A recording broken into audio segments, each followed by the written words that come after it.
आज की कहानी है एक भिक्षु की। भिक्षु वह होता है जो सब कुछ त्याग देता है और एक चीज को अपना लक्ष्य बना लेता है। किसी व्यक्ति के भिक्षु बनने के पीछे एक बड़ी वजह होती है। कोई भी भिक्षु ऐसे ही नहीं बन जाता। उस व्यक्ति के भिक्षु बनने के पीछे भी एक बड़ी वजह थी। भिक्षु बनने से पहले उस व्यक्ति के मन ने उसे कई गलत काम करने पे मजबूर किया था। उसने कई पाप किए थे। वह व्यक्ति अपने मन के अनुसार चलने लगता है। उस व्यक्ति के मन ने उसे अपना गुलाम बना रखा था और वह अपने मन का दास था। जीवन में हर सुख और संपदा प्राप्त करने के बाद भी उस आदमी के दिल में बहुत दर्द था और यह मानसिक भय ही उसे एक भिक्षु बना देती है। भिक्षु बनने के बाद व्यक्ति सांसारिक पीड़ा से मुक्त हो जाता है, जंगल में रहने जाता है, अलग अलग प्रकार की ध्यान और अभ्यास करता है, भिक्षा से भिख मांगकर खाना खाता है और फिर अकेलापन और शांति से ध्यान करता है। लेकिन फिर भी उस व्यक्ति का मन शांत नहीं है। वह बेचैन और परेशान होकर रहता है। यहाँ एक बात समझनी चाहिए, जैसा कि हम सभी जानते हैं, ध्यान किसी भी आध्यात्मिक यात्रा या आत्म सुधार की शुरुआती चरण होता है। इसे शुरू किया जाता है जब आपका मन शांत हो, जब हमारा मन हमारी बात सुनता है। लेकिन उस भिक्षु का मन न तो शांत है और न ही उसकी बात सुन रहा है। उस भिक्षु के मन में एक बात बैठ गई थी कि मन को नियंत्रित करना असंभव है। लेकिन फिर एक दिन उस भिक्षु एक व्यक्ति से मिलता है जो न तो भिक्षु है और न ही एक बुद्धिमान व्यक्ति है। वह एक साधारण सा चरवाहा था जो भेड़ बकरियों को चराता था। उसका नाम गोपाल था, जो जंगल में भेड़ बकरियों को चराने में लगा था। गोपाल उससे पूछता है, क्या मैं आपकी मदद कर सकता हूं? आप बहुत चिंतित दिख रहे हैं। पिछले कई दिनों से देख रहा हूं कि आप बहुत बेचैन हैं। अगर आप चाहें तो मैं आपकी मदद कर सकता हूं। भिक्षु ने गोपाल की बात सुनते ही हंसते हुए कहा, भला तुम मेरी मदद कैसे कर सकते हो? तुम संसारी हो और तुम मोह माया और संसार से जुड़े हुए हो।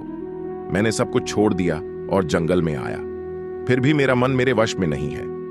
गोपाल कहता है कि हाँ, मैं तुम्हें सिखा सकता हूं। मुझे अपने मन को वश में करना आता है। वह चरवाहा कहता है, मन को वश में करने के लिए सभी वस्तुओं का त्याग करने की आवश्यकता नहीं है, ना ही जंगल में आकर रहने की जरूरत है। मन को वश में करने के लिए बस एक चीज को छोड़ना सबसे जरूरी है। वह भिक्षु उस चरवाहे से पूछता है, वह एक चीज क्या है? चरवाहा कहता है, वह एक चीज है गलत जानकारी। आज तक हमारे भीतर जो भी जानकारी गई है उसी ने हमारे मस्तिष्क और मन का निर्माण किया है। सन्यासी उस चरवाहे से पूछता है, परंतु वह कैसे? वह चरवाहा समझाते हुए कहता है, मान लो तुमने आज तक अपने जीवन में सेब का फल ही नहीं खाया है, तुम्हें सेब के स्वाद के बारे में कुछ भी नहीं पता, तो क्या तुम्हारा मन कभी सेब खाने को कर सकता है? नहीं ना। इसीलिए हमारे मन का निर्माण जानकारी से होता है। वह सन्यासी चरवाहे की बात से प्रभावित हो जाता है और कहता है, क्या तुम मुझे थोड़ा और विस्तार में बता सकते हो इसके बारे में? गोपाल भिक्षु को बताता है कि अगर तुम अपने मन को नियंत्रित करना चाहते हो तो मेरी बातें ध्यान से सुनो। तुम अपने मन को नियंत्रित कर सकते हो जब तुम अपने मन की जड्डीड हो को देख पाओगे। मन का निर्माण जानकारी से होता है और हमारे शरीर में जानकारी के 5 प्रवेश द्वार होते हैं। पहला, आंख। अपनी आंखों से जो कुछ भी देखते हैं, अच्छा या बुरा, वह सब हमारे मन की याददाश्त में इकट्ठा होता रहता है। दूसरा, कान। जो कुछ भी हम अपने कानों से सुनते हैं हमारे मन में वैसे ही बीज के रूप में बोया जाता है। तीसरा, जीभ। जिस भी चीज का स्वाद हम ले लेते हैं वह हमारे मन की याददाश्त में अंकित हो जाता है। चौथा है नाक। जो एक बार सूंघ लेते हैं, चाहे वह सुगंधित हो या दुर्गंधित, वह हमारे मन में दर्ज होता है। और पांचवा है स्पर्श। जिस चीज को हम एक बार छू लेते हैं, स्पर्श कर देते हैं, उसकी याददाश्त हमारे मन में कहीं ना कहीं अंकित हो जाती है।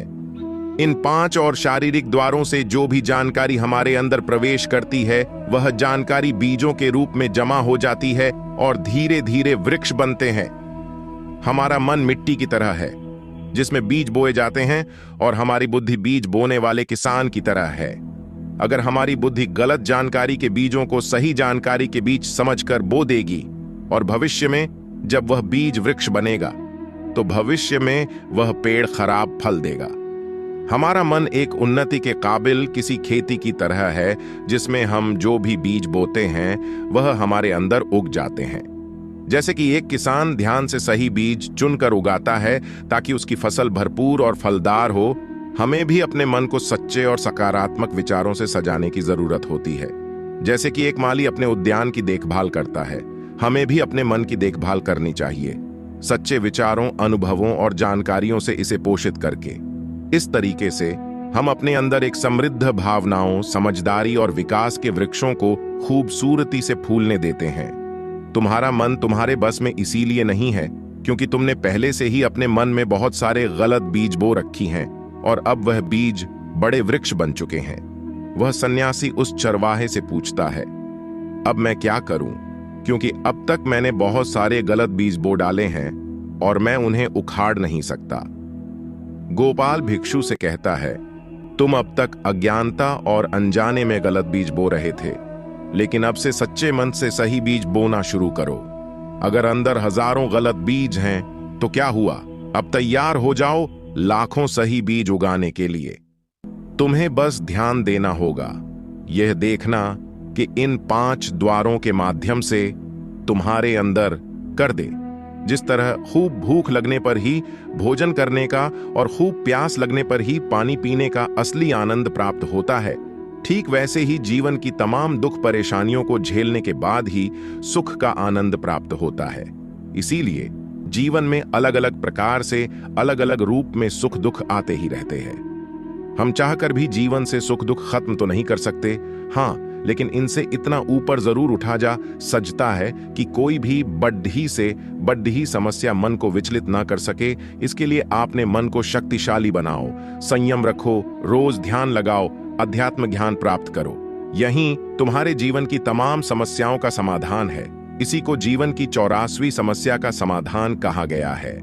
महात्मा बुद्ध का यह अद्भुत ज्ञान प्राप्त कर किसान तृप्त हो गया, उसका मन पूरी तरह हल्का हो गया। जो परेशानियों का जो कौतूहल मन को परेशान कर रहा था वह शांत हो गया। किसान आंखें बंद कर आनंद को अनुभव करने लगा। किसान को सब समझ आ गया कि वो अब तक क्या गलती कर रहा था। किसान बुद्ध के चरणों में गिर गया। तो दोस्तों, उम्मीद करता हूं महात्मा बुद्ध की इस कहानी से आपके जीवन की भी कई परेशानियां समाप्त हो गई होंगी या फिर कई परेशानियों का हल मिल गया होगा। जीवन बदल देने वाली ऐसी ही तमाम से भरी गौतम बुद्ध की ओर कहानियां रोज पढ़ने के लिए हमारे साथ बने रहो।